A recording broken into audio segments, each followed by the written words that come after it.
Welcome to the Eden Podcast, where we true the verse of Genesis 3:16, and we discover that God didn't curse Eve or Adam or limit woman in any way. This is Think Again Thursday. I'm Bruce C.E. Fleming, Executive Director of the Tru316 Foundation. Our website is Tru316.com, and we're the home of the Eden Podcast. On our Think Again Thursdays, we like to work through the books in the Eden book series, and we're finishing up in this episode, Chapter 8 in the Book of Eden, Genesis 2-3. We've arrived now at the chapter that's called Genesis 3:17-20. God judges Adam. In Genesis chapter 2, we learn that God created Adam and then placed him in the Garden of Eden. At the end of Genesis chapter 3, we read the shocking news that because of what Adam did there, God drove him out of the garden and placed an angelic guard to keep him from re-entering it. So how should we feel about Adam? Wouldn't you love to live in the Garden of Eden? I would. Of course, none of us now lives in the Garden of Eden, so we know he never made it back in. But he was there for a while. What should we think of him and how he lived and loved in the garden? The attack. Historically, theologians have talked of the man's fall in the Garden of Eden. Chapter headings are added to Bibles in which chapter 3 is labeled as the fall. I've been preferring a different heading for some time now. If we add any heading at all, I think it shouldn't be chapter 3, the fall, but Genesis chapter 3, the attack. The man and woman didn't just fall in the garden like some overripe fruit that reaches a point where it separates from its stem and plops or falls to the ground. That's inevitable. The man's fall was not.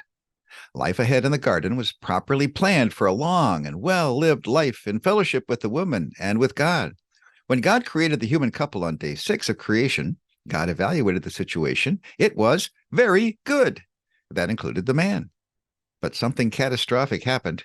It was the hateful attack by Satan on the woman and the man at the tree of the knowledge of good and evil. I learned something about the intensity of that hate from a painting by Michelangelo at the base of the wall of the Sistine Chapel at the Vatican in Rome.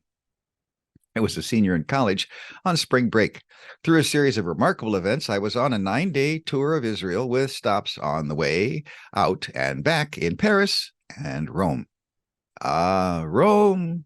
Everyone on a whirlwind tour of the capital city of Italy has to visit the masterworks of Michelangelo on the ceiling and on the front wall of the famous Sistine Chapel. So I was there along with a moving herd of visitors, craning our necks and gawking at a succession of paintings far too numerous to fully take in.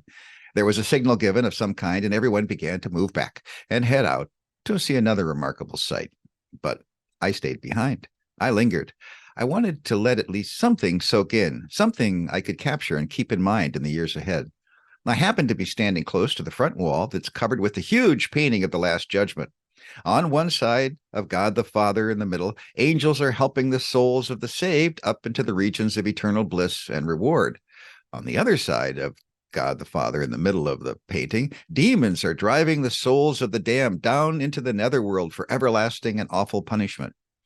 In front of the wall is a freestanding altar with the figure of Christ dying on the cross. It is covered in gold. And then I saw it. On the wall itself, near the bottom, to the left, glaring up from an opening out of hell, looking like the mouth of a cave, was a demon. It was triumphant in an exaggerated and ugly way. It was ecstatic. Nothing that evil should ever be that enthusiastic, but it was. Why? I asked, staggering back to look at it better. And then I realized why. It was staring out at Christ up on the cross. It was gleeful that Jesus, the Lamb of God, had been pinned to that tree and was suffering and dying, or perhaps was already dead. And it thought, we have won, and I'm glad. An attendant finally noticed me, that last tourist in the room, and he shuttled me out to make room for the next herd of tourists to come in for their turn. And so that experience was over. But I never forgot that wall and Jesus on that lonely cross and that gleeful demon. Clearly, he was painted to represent the thinking of Satan. I have killed again. I have killed my chief enemy. How awful. How ugly. In John 8:44, the devil is described as a murderer from the beginning. And so he murdered Adam and Eve in the beginning. Jesus called him the father of lies. Here's the full text of verse 44. Jesus is speaking to his hateful critics. You are of your father, the devil, and you want to do the desires of your father. He was a murderer from the beginning and does not stand in the truth because there's no truth in him. Whenever he speaks a lie, he speaks from his own nature, for he's a liar and the father of lies. This is who attacked the woman and the man in the garden. Whether we gain artistic insight or hear the very words of truth from the mouth of Jesus, it's important to keep in mind just who attacked them in the beginning. The man's model. And so in the garden, the man listens to the words of the serpent tempter, and he makes the intent and actions of Satan his own. He too rebels against God. Step by step, the man moves away from God and toward Satan. Has Satan just thrown God's words into question in Genesis chapter 3, verse 1? Apparently the man does too. Does the man look with respect on the woman's defense of God's words reported in 3:2? We don't read that he joins her in correcting the word of the serpent tempter. Does the man respect God's warning against eating, resulting in punishment? No. He apparently believes the serpent enough, who lies and says, you will not surely die, according to 3:4. Well, doesn't the man already know about good? God had named the tree of the knowledge of good and evil. Does he want extra knowledge to know evil? And so he eats the forbidden fruit. When God judges the three at the tree, God groups the man together with Satan in his words of judgment. God treats the woman apart from these two rebels because she doesn't rebel on purpose. She disobeys only after being deceived. God makes 6 points in addressing the serpent, and then God uses those same 6 points and much of the same exact wording, even to the repetition of sounds, when he addresses the man. The way this passage is written out in Hebrew adds to the meaning of the words that are used. This repeated pattern of 6 common elements ties the two of them together in God's evaluation of their intent and acts. God warns the woman in Genesis 3:16 that the man has changed, starting with the way he responded to the serpent's words, then when he hid from God, and finally when he accused God and her. The man was now very different from the man she had married on day 6, and God knew this. God told her that her heart hadn't changed. She still desired him, but that the man would rule over her, taking God's proper place in ruling over her, just as the man had rejected God's proper place in ruling over him. So, how does the man set about ruling over her? Before she was created, it became very clear that there was no other being on earth like the man. He was alone, by himself, and that was not good. At the end of day 6, God would bless the man and the woman together and command them to subdue the earth and to rule over all the earth. This is described in Genesis 1:28.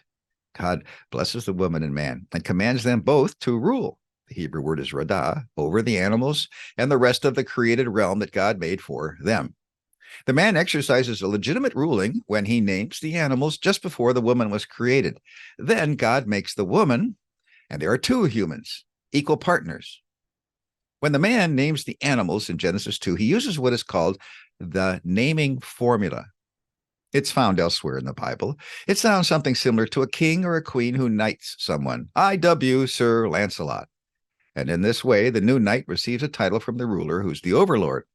The naming formula in Hebrew includes the specific verb, kara, to call, followed by the noun, shem, name. In the Hebrew record of Genesis 2, the naming formula is used to describe when the man called the names for each animal over whom he ruled, and thus he named them. When God creates the woman, recounted in Genesis chapter 2, the man does not name her, not at all. What he blurts out so enthusiastically is his recognition that finally, here's his partner. She's not another furry friend. As recorded in Genesis 2:23, the man says, oh, this is now bone of my bones and flesh of my flesh. He doesn't name her, but tells how she's like him. He recognizes her as woman, for she was taken out of man. He is Ish, the male human, and she is Isha, the female human. Adam and Eve? Not yet. Up to now, there's no one named Eve in the Garden of Eden. In Genesis 5:2 in Hebrew, we learn that God named this pair Adam. The Hebrew naming formula is used here in 5:2 as God ruled over them both. God gave this one name to both the woman and the man at creation. The name Adam means humankind or human being. In keeping with God's name for both of them, we can refer to them as Mr. and Mrs. Adam. But out of the blue, a separate name for her is coming. At the end of God's words in Genesis 3:16, God alerts the woman to changes in her partner. God explains to her that the man is about to engage in a very different way of relating to her other than in equal partnership. God tells the woman, but he will rule, mashal, over you. Where did this idea come from?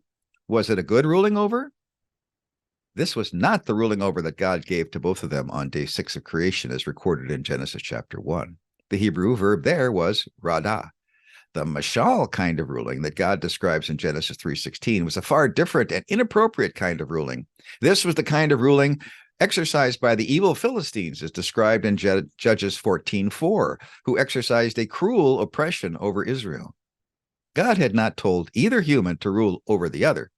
The one who did this would be disobeying, breaking God's order from what had been put in place on day 6 of creation. For one human to rule over the other human, one human would first have to choose self-rule, rejecting God's rule over him and the order God had made. The man was going to usurp God's place in ruling over the woman, and he was going to rule over her himself. The one ruled over by the other human would be faced with a terrible reality. We each owe obedience to God who rules over us. So how do I deal with this human who's trying to rule over me in God's place? As soon as God stopped speaking words of judgment to the man in Genesis 3:20, the man's first act is to call her a new name. The wording is clear.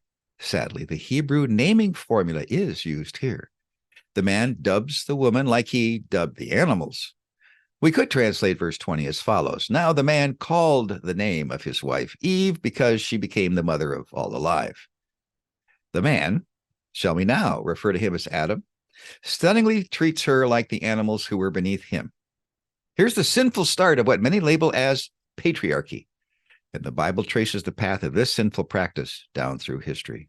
This is not something instituted by God. Certainly not. This is the hateful act of the rebellious man as he participated in the great rebellion against God that took place in the garden. Knowing what he'd already done and that he was inclined to mistreat his partner, God pronounces his words of judgment on the man in verses 17 to 19 of Genesis chapter 3. Judgment. Here is Genesis 3:17. And to the man he said, because you heeded the voice of your wife and ate from the tree concerning which I had commanded you, saying, you shall not eat of it. The issue raised here by God is, did you follow my voice or another voice? Voices. The man had followed the voice of the serpent tempter. He had blamed the voice of the woman and had disobeyed God's voice. Based on this, God imposes judgment in verses 17 to 19, starting with a curse because of the man's willful sin. Verse 17, cursed is the ground because of you.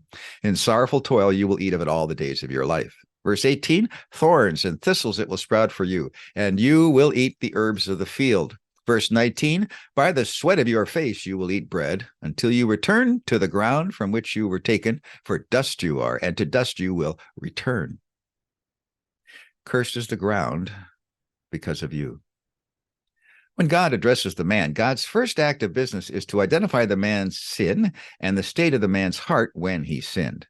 The sentence of death for sin had already been announced and had occurred. It was non-negotiable. Spiritual death had already occurred. Physical death was already at work in his now mortal body. Who or what is cursed? The man heard God address the serpent. He heard God say to the serpent, because you have done this, cursed are you. When God began speaking to the man may have anticipated receiving a similar punishment. Because you, man, have done this, cursed are you. But God does not curse the man.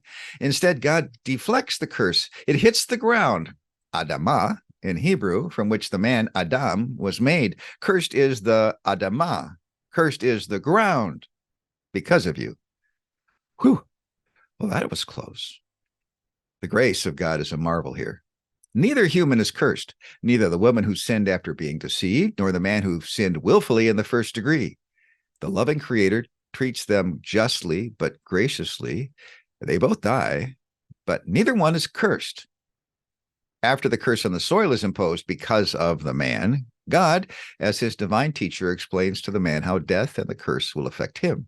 The man learns, 1, that he will experience sorrowful toil because of this curse on the soil. He learns, 2, that indeed his days are numbered. He will die and return to the dust. Had the man desired to be like God?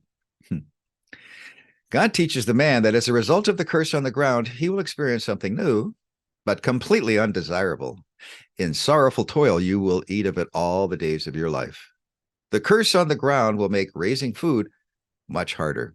The man will have to toil over it. This toil will raise sweat on his brow, and every time this happens in sorrow, he will remember why the ground has been cursed. The woman has already heard from God in verse 16 that she will experience the same sorrowful toil. For her, the announcement was a proleptic prophecy. The result was foretold, but the cause for the result was not immediately given.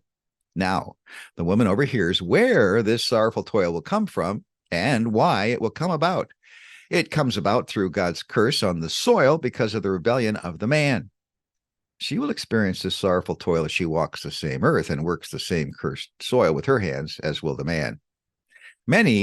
Too many modern translations make it appear that when God tells the woman about impending sorrowful toil, Itzabon in Genesis 3:16, God tells her about something unique to her. Oh, they make it look like something is imposed on the woman because of what she did. However, Itzabon in verse 16 is the same sorrowful toil spoken of in verse 17. That's the result of the curse God places on the ground because of the man. The sorrowful toil has nothing to do with her being a woman or with her bearing children. It has everything to do with working the cursed soil, which she and the man will do when they're outside of the garden. The man and the woman had been undisputed rulers over all the animals and plants. Now, the cursed soil will produce unwanted thorns and thistles. The man will experience difficulty and diminished returns as he works the cursed ground. As one of the designated rulers over the soil, he will have a rebellious subject. As God details for the woman a correct yet gentle description of how she would expend effort in bearing children in verse 16, in verse 19, God gives the man a very different message. He gets details on dying. No awful words here about being eaten by worms in the grave. God correctly but gently tells the man what will happen. He will return to the dust from which he came. God's words in the garden are packed with meaning. The serpent tempter, the woman, and the man all overhear what God says to the others. All are informed by this open process. The man overhears God speak to the serpent tempter about the coming offspring of the woman who would crush his head. The man overhears God's words of concern to the woman, alerting her that the man's heart is no longer full of a loving attitude for her, and that he will rule both over himself apart from God and over her. The man hears that the soil will be cursed because of him. He learns of the sorrowful toil that will result. The man hears that his life will end and that his body that was drawn from the dust will return to the dust.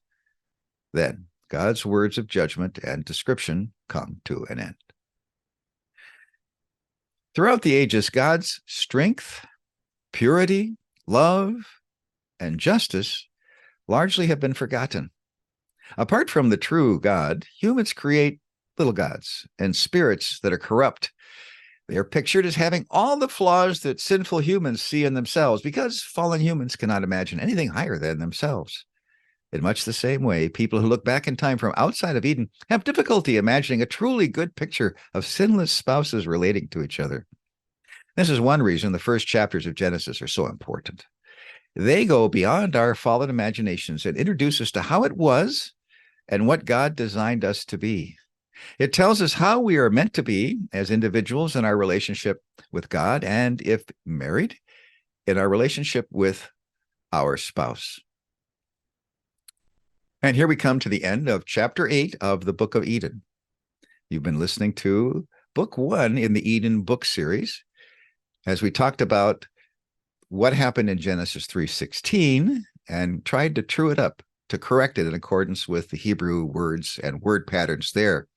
Then we went back and we saw how You could re-look at Genesis chapters 2 and the rest of chapter 3 and begin to get a better understanding of what God truly did there, and to learn of the positive message of the Garden of Eden.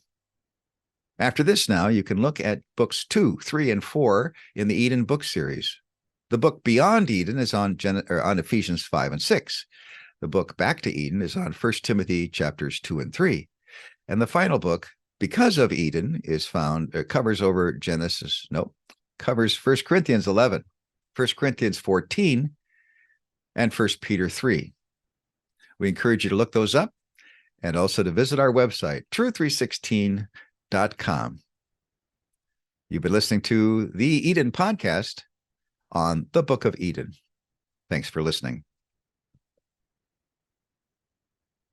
Tru316 Foundation is the home of the Eden Podcast. Join us for $3.16 a month or more. Let's true the verses on the key passages on women and men. Go to Tru316.com/partner.